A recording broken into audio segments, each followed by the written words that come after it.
Selamat malam Bapak Ibu, Oma Opa yang terkasih. Salam jumpa kembali dalam acara program saya dan PKLU GPIB membaca Alkitab bersama. Perkenalkan, nama saya Eti Barbir dari anggota PKLU GPIB Jemaat Sili Asih Bandung.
Kita akan membaca Alkitab sesuai dari Sabda Bina Umat tanggal 4 September 2025 yang terambil dari kitab Hakim-Hakim pasal 10 ayat 3 sampai 5.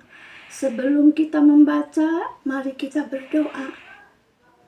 Ya Allah Bapa, di dalam nama Tuhan Yesus, terpuji-pujilah namamu ya Tuhan. Sungguh kami bersyukur atas waktu dan kesempatan yang Tuhan berikan kepada kami bagi kaum lanjut usia. Kami akan membaca Alkitab, kiranya Roh Tuhan yang kudus memimpin dan membimbing kami agar kami boleh membacanya dengan penuh kesungguhan, terlebih kami boleh mengerti. Terima kasih Bapa, ampunkan dosa dan salah kami agar kami layak menerima firman Tuhan.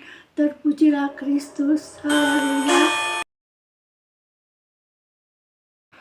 Pembacaan Alkitab dari surat Hakim-Hakim pasal 10 ayat 3 sampai 5 yang menyatakan, sesudah dia bangkitlah Yair orang Gilead. Ia memerintah sebagai hakim atas orang Israel selama 22 tahun. Ia mempunyai 30 anak laki-laki yang menunggang 30 ekor keledai jantan, dan mereka mempunyai 30 kota. Yang sampai sekarang disebut Hawot Yair di tanah Gilead. Lalu Yair meninggal dan dikuburkan di Kanon. Demikianlah pembacaan Alkitab, terpujilah Kristus, haleluya. Dengarkan dari renungannya yang diberi judul Tidak Biasa Tapi Bisa, dan ayat emas terambil dari ayat yang ketiga. Sesudah dia bangkitlah Yair orang Gilead. Ia memerintah sebagai hakim atas orang Israel selama 22 tahun. Bapak, Ibu, Oma, Opa yang terkasih, Yair adalah hakim yang berasal dari orang Gilead, dari suku Manase yang tinggal di seberang sungai Yordan. Yair menyandang nama dari pendahulunya, Yair anak Manase yang dikenal sebagai seorang yang hebat dan pemberani, serta berhasil menaklukkan banyak dusun yang kemudian dikenal dengan nama Hawot Yair. Bandingan dari Bilangan 32 ayat 41 dan Yosua pasal 13 ayat 30. Yair sebagai hakim dicatat memiliki 30 anak laki-laki yang mempunyai makna bagi masyarakat saat itu sebagai lambang keadaan keluarga yang baik dan sejahtera. Dan disebutkan juga bahwa anak-anaknya menunggangi 30 ekor keledai jantan. Hal ini pun menjadi sebuah simbol bahwa anak-anak Yair memiliki kedudukan yang baik di tengah masyarakat. Yair menjalankan tugas dan fungsinya sebagai hakim atas Israel selama 22 tahun. Umumnya seorang pemimpin memiliki ciri-ciri yang sudah melekat di masyarakat. Misalnya harus dari suku tertentu, harus memiliki tempat tinggal di daerah tertentu, memiliki status sosial di atas rata-rata, dan lain sebagainya. Hakim Yair tidak sama dengan hakim-hakim Israel lainnya, karena biasanya hakim-hakim itu ada dan tinggal di wilayah Yehuda, dan bukan dari seberang sungai Yordan. Namun, karena fungsi jabatan hakim atas Israel merupakan jabatan yang di dalamnya diyakini terjadi karena pemilihan dari Allah, maka Yair dapat menjadi seorang hakim. Dari kisah Yair ini, kita diteguhkan bahwa ada otoritas Tuhan untuk memilih hamba-hambanya. Tuhan juga yang menyertai dan memberkati hamba-hamba yang dipilihnya, sehingga mampu menjalankan tugas yang dipercayakan. Mungkin saat ini ada di antara kita seperti Yair. Percayalah dan yakinlah bahwa jika Tuhan yang memilih dan menetapkan, maka kita akan dimampukan untuk menjalankan tugas jabatan dengan benar.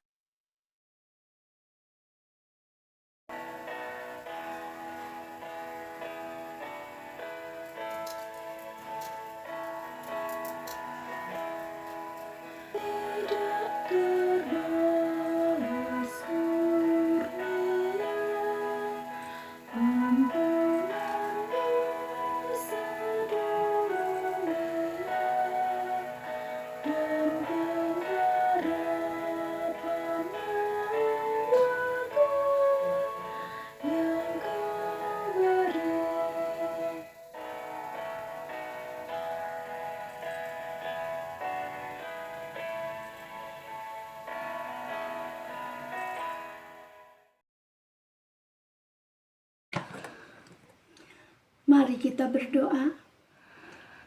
Ya Allah Bapa, di dalam nama Tuhan Yesus, kembali lagi kami menghampiri hadirat-Mu yang kudus. Kami bersyukur dan berterima kasih atas kesempatan yang Tuhan berikan kepada kami. Kami boleh membaca Alkitab dan merenungkannya. Kiranya firman Tuhan yang boleh kami baca ini, boleh Tuhan tanamkan di dalam hati dan batin kami, dan itu boleh nampak melalui kehidupan kami. Terima kasih Bapa.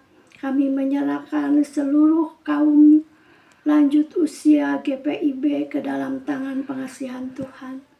Biarlah Tuhan yang senantiasa memberkati para kaum lanjut usia ini, sehingga walaupun usia sudah lanjut, tetapi boleh tetap bersemangat menjalankan tugas dan tanggung jawabnya sebagai pengikut Kristus.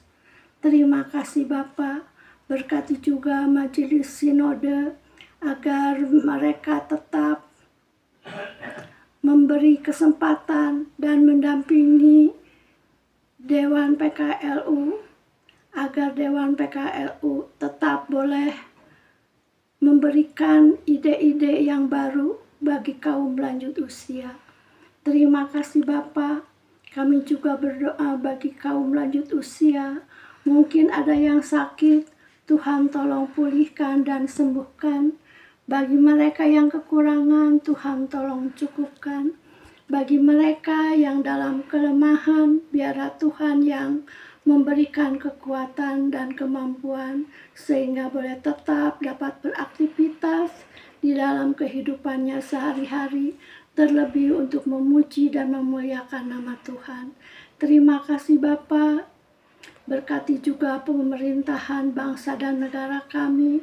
Tuhan tolong pulihkan keamanannya, Tuhan tolong pulihkan ekonominya, juga Tuhan tolong pulihkan politiknya, agar hidup adil dan makmur boleh nyata di tengah-tengah kehidupan bangsa dan rakyat Indonesia, begitupun negara kami yang tercinta. Terima kasih Bapa. Akhirnya kami bersyukur untuk sisa hari ini. Apabila sebentar kami berbaring lalu istirahat, biarlah kami dapat tidur dengan nyaman di dalam dekapan kasih sayang Tuhan. Terima kasih Bapa. Inilah doa ungkapan syukur dan permohonan kami yang kami naikkan ke hadirat-Mu yang kudus.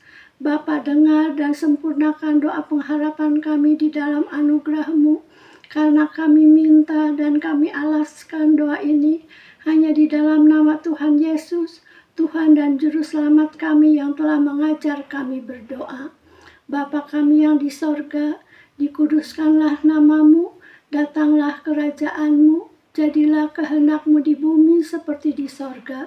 Berikanlah kami pada hari ini makanan kami yang secukupnya, dan ampunilah kami akan kesalahan kami, seperti kami juga mengampuni orang yang bersalah kepada kami. Dan janganlah membawa kami ke dalam pencobaan, tetapi lepaskanlah kami daripada yang jahat.